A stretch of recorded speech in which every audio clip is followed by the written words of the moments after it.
Akşamları bir başka oluyor.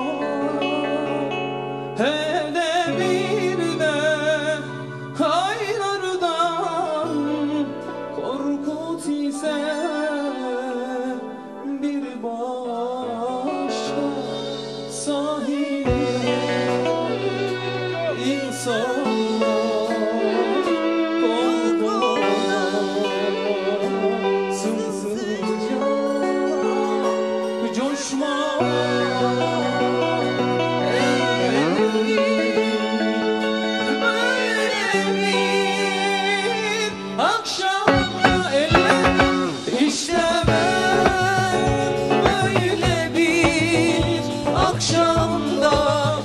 aşık oldum, işte böyle bir akşamda aşık oldum, aşık oldum, aşık oldum, aşık oldum, aşık oldum, çok seviyorum, aşık oldum, aşık oldum, aşık oldum.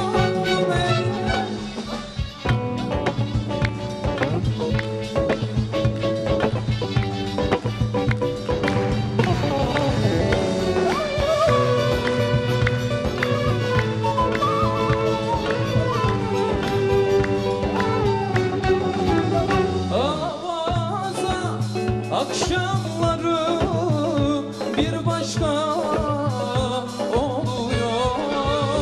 Hele bir de aylardan korkut ise bir başka. Sahilde insanlar kol kola sımsıcak coşma.